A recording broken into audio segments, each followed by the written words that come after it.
Tu as du prix aux yeux de Dieu. Tu as du prix.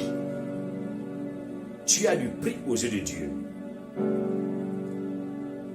Dans le livre d'Ésaïe, chapitre 41, verset 10, il est dit: ne crains rien, car je suis avec toi. Ne promène pas des regards inquiets, car je suis ton Dieu. Je te fortifie. Je viens à ton secours. Je te soutiens de ma droite triomphante.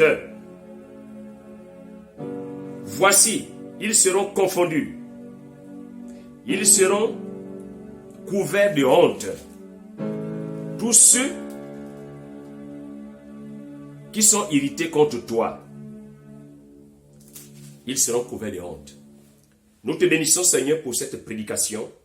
Je prie que tu relèves quelqu'un, que tu touches quelqu'un. En ton nom, nous avons prié. Amen. Souvent, nous nous comparons. On se compare, on oublie plusieurs choses.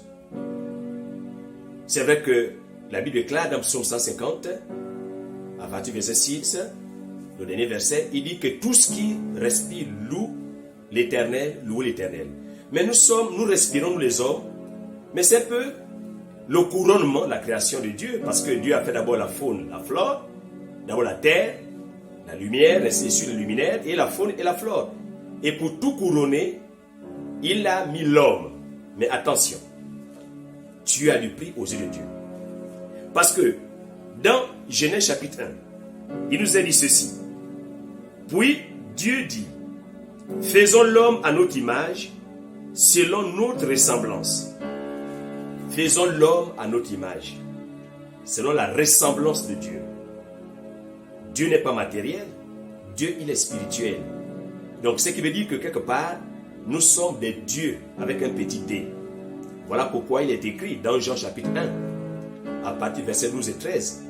Il dit à tous ceux qui l'ont reçu, elle, la parole, a donné le pouvoir de devenir enfant de Dieu. Mais Dieu n'est pas humain, Dieu il est esprit. Dieu est esprit.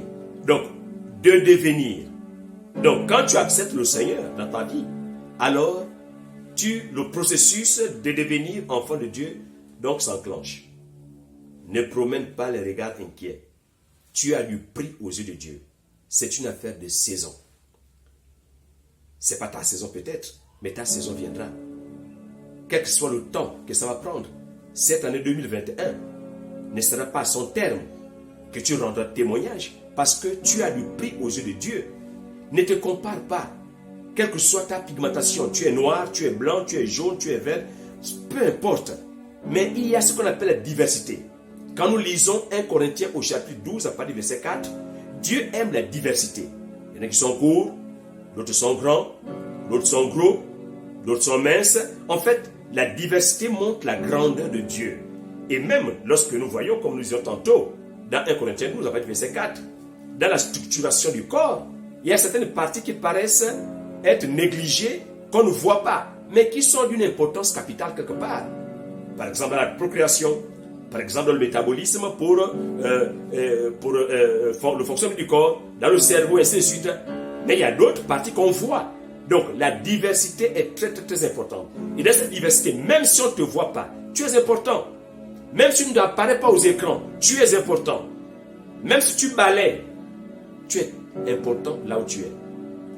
Vous savez que l'élimination de certaines espèces fait en sorte qu'il y a un déséquilibre. Nous avons certaines espèces qui ont disparu. Les gens en parlent. Donc les scientifiques en parlent, ceux qui font l'écologie, ainsi de suite. Et il y a certaines espèces qui sont en voie de disparition, mais ça cause un déséquilibre dans le cosmos, un déséquilibre sur la Terre, et même dans la faune et la flore. Donc tu ne peux pas disparaître. Refuse de disparaître. Tu es important dans l'équilibre de l'Église. Tu es important dans l'équilibre de ta famille.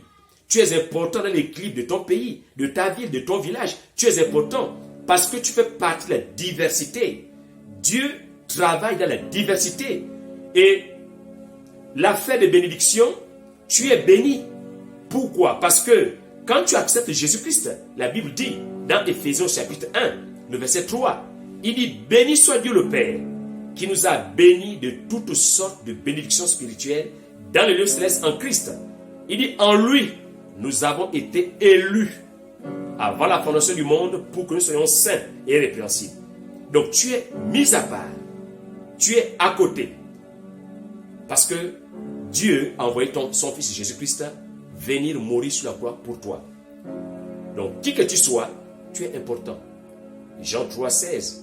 Car Dieu a tant aimé le monde qu'il a donné son Fils, afin que quiconque croit en lui ne périsse point, mais qu'il ait la vie éternelle. Quiconque, peut-être que ce n'est pas encore ton temps, mais ton temps arrivera. Peut-être que ce n'est pas encore le moment de l'élévation, mais il arrivera. Pour le moment, accepte d'abord le Seigneur Jésus-Christ. Pour le moment, lis la parole de Dieu. Pour le moment, loue Dieu. Crois seulement et tu verras la gloire de Dieu. Ne regarde pas les regards inquiets, mon frère, ma soeur. Tu es trop concentré sur ton devenir, trop concentré sur ta personne. Ouvre les yeux, contemple la grandeur de Dieu. Ouvre les yeux, sois content du succès des autres. Ouvre les yeux, regarde un peu la parole de Dieu, comment elle te fortifie. Ouvre les yeux, le Saint-Esprit te donne la paix et la joie. Ne regarde pas, ne jette pas les regards inquiets. Non, Dieu est toujours proche de ceux qui souffrent. Dieu est toujours proche de relever celui qui est tombé. Je vais terminer avec ce chant qui dit que ta faveur se déploie pour consoler l'affligé. Donne aux pauvres un peu de joie, aux malades la santé. Aux malades la santé. Dieu veille sur toi. Dieu veille sur toi. Ne te décourage pas. Ne regarde pas à gauche ou à droite. Fixe les regards sur Jésus et crois. Crois seulement. C'est en croyant, comme Jésus-Christ lui-même a dit à Thomas. Il dit, parce que tu m'as vu et tu crois. Tu as mis les mains, l'homme a cloué, tu as mis les mains, l'homme a percé. Il dit, heureux ceux qui croient sans avoir vu. Il y a une puissance dans ceux qui croient, qui n'ont jamais vu. Il y a une bénédiction spéciale pour ceux-là qui ne voient pas mais qui croient. Que le Seigneur te relève. Que cette année soit l'année de ton relèvement. Que Dieu te bénisse. Cette année, Dieu aura pitié de toi. Tu as trop pleuré, il va sécher tes larmes. Ne regarde pas à gauche et à droite. Fixe le regard sur lui. Que Dieu vous bénisse.